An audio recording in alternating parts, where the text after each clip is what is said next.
enfim, senhoras e senhores, um aplauso para os nossos médicos. Venham eles!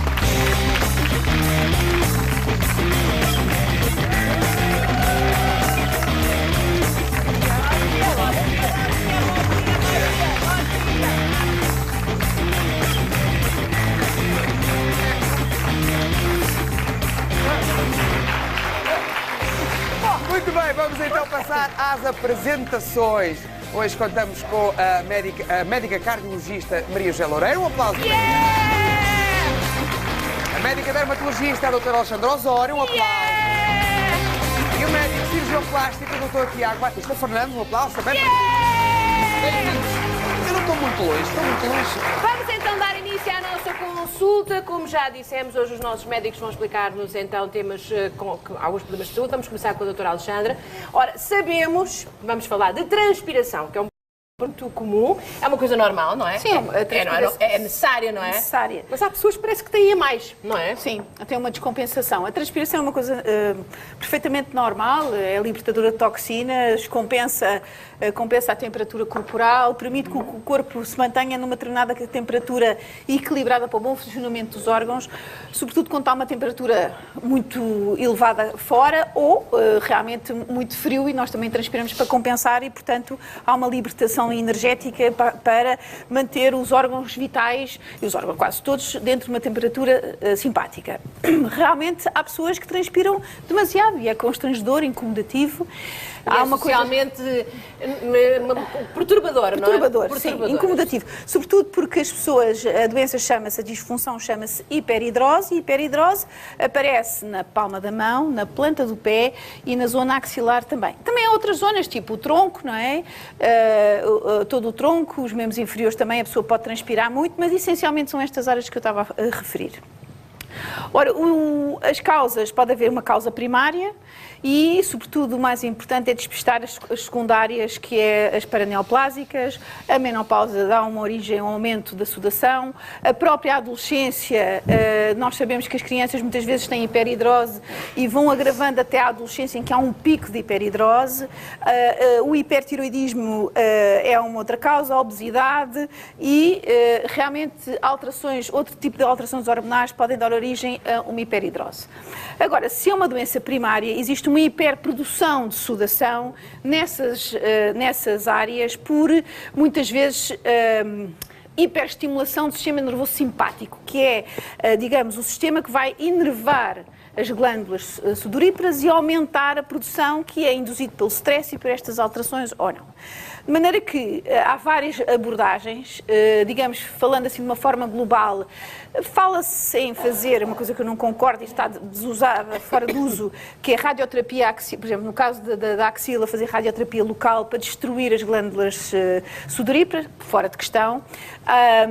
Antigamente também se fazia, há muitos anos atrás, a excisão local a nível da axila das glândulas sudoríparas, fora de questão também, porque há outras soluções muito mais agradáveis e esteticamente aceitáveis. Não parece nada agradável. Nada agradável.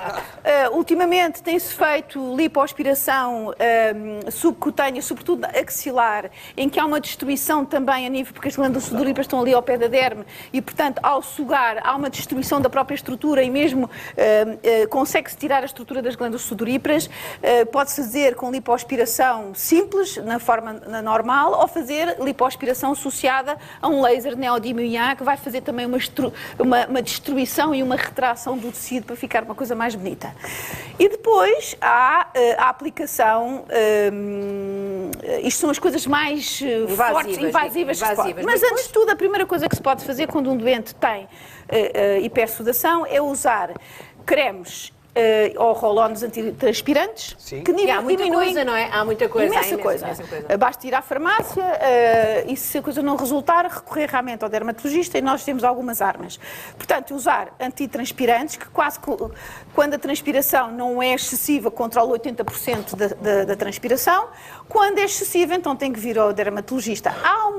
Antigamente usava-se uma coisa que eu não uso muito, porque as pessoas têm uma atividade muito ativa e têm uma vida muito ativa e, portanto, não têm tempo para isso. Antigamente, antes do antitranspirantes, usava-se umas placas elétricas, ou seja, punha-se as mãos e os pés dentro de uma bacia com água e passava uma corrente elétrica e isso, durante 20 minutos, 2 vezes por dia, está a ver, não é? O tempo que demorava, controlava um bocadinho a sudação. Isto era aquilo que se fazia. Agora, temos coisas... Eu só de pensar nisso. A sério, ainda se vende. Sim, imagino que sim, mas só de Mas pensar depois, nisso. realmente, Era prático. atualmente, a coisa mais prática que há, eu sei que não dura muito, dura 9 meses, é a aplicação de toxina botulínica em pequenas gotas, com umas injeçõezinhas muito pequeninas na palma da mão, na axila e na planta do pé, com anestesia local. E tem um resultado ao final de 5 a 6 dias e dura 9 meses e a pessoa faz uma vida perfeitamente normal, sem efeitos adversos, sem nada e tem uma vida... Eu julgo que o Dr. Batista Fernandes quer dizer qualquer coisa sobre o Não, assunto. de facto, a lipoaspiração cada vez mais é uma solução também procurada. Nós associamos o lipolaser e fazemos uma raspagem interna, portanto, depois de fazer a parte da lipoaspiração, fazemos uma raspagem interna e removemos mesmo as glândulas cirurgicamente através de orifícios pequenos. Portanto, tudo isto são opções alternativas possíveis e, portanto, é viáveis. possível tratar. Ou seja, eu conheço pessoas que sofrem horrores com isto, Sim, sim. porque estão sempre numa... Se, por exemplo, ficam nervosas, se há uma situação qualquer, senhoras na menopausa, que ficam com aqueles afrontamentos tremendos e que ficam cobertas de água, não é? Eu um dia destes estou lá. Apareço aqui todo, com um ar que tomei ducha. Portanto, que realmente isto é uma coisa que deixa... Do que outros, mas há um particularmente irritante. Herpes labial. Doutor Alexandre, isto é para a vida. O herpes labial é para... quando se apanha, é para a vida, sim. O herpes labial, nós temos herpes... 80% é causado por herpes simplex tipo 1, mas 20% das lesões, herpes simplex 2, pode dar lesões a nível labial. Outra noção muito importante é que o contágio é feito pelas secreções, através de secreções, pelo beijo, ou utensílios que tenham o vírus e nós tocamos diretamente nesta zona. Há sempre uma primo-infecção, que pode ser detectada ou não. A primo-infecção assim mais exuberante, em 20% dos casos das pessoas têm uma primo-infecção, que é o aparecimento de uma dor brutal, dor de garganta, nas gengivas, na parte toda oral, nas amígdalas, com úlceras, que dura tem um período de incubação até 26 dias e depois aquilo dura de uma forma autolimitada que se cura durante 2 semanas. Em que o quadro pode ser tão exuberante que a pessoa pode não conseguir comer, emagrece bastante, só consegue comer líquidos, tem a indicação para fazer antivirais e a partir daí esses 20% dessas pessoas ficam sempre com uma imunidade, e as outras também, não é? Mas não passam pela primo-infecção. Ficam sempre com o vírus alojado num gânglio que depois pode ser reativado ou não. Há pessoas que nunca mais voltam a ter, têm a primo-infecção. E o que é que reativa? Há várias coisas, pode ser alterações hormonais, pode ser a exposição solar, pode ser uma ferida no lábio, pode ser um stress, portanto, vai variando de pessoa para pessoa. Há pessoas que conseguem ter uma imunidade e controlar ali o vírusinho, ele fica quieto. Há pessoas que têm um quadro pequenino em que aparece, a primeira coisa que sentem é uma dor local no lábio, pode ser no lábio, pode ser ao pé do nariz, toda esta zona envolvida, pode aparecer também na face. Há pessoas que têm lesões de herpes genital na pele, noutra zona qualquer, a gente não sabe muito bem porquê, provavelmente não há inoculação naquela zona, existe o aparecimento. E então aparece um formigueiro, uma dor local, a dor pode se intensificar com calor local e aparecem umas vesículas que vão crescendo e coalescendo. Agora, o sistema imunitário ou controla aquilo ou não controla aquilo e aquilo fica bastante exuberante. É claro que o quadro pode ser tão exuberante, pode envolver envolvimento de herpes, infecções noutras áreas do corpo, outros órgãos, nomeadamente encefalite também, mas basicamente assim o mais normal é de ficar aqui nesta zona e dar é incomodativo do ponto de vista estético também. Há uma série de medicação que existe. Há uma coisa uns muito... pensos, não é? Uns pensos, mas isso é para a quando se começa a sentir, não é? Quando se começa a sentir que vem lá a crise, pode-se tomar, não é? Pode-se tomar. Isto tem a ver com... há uma noção muito importante, que é o herpes labial não é só transmitido na altura em que temos a lesão. A probabilidade maior, 100% de probabilidade de transmitirmos é quando temos a lesão. Mas nós não sabemos, mas de vez em quando há períodos em que nós libertamos na saliva esses vírus e somos nós somos transmissores, quem tiver é transmissor dessa doença.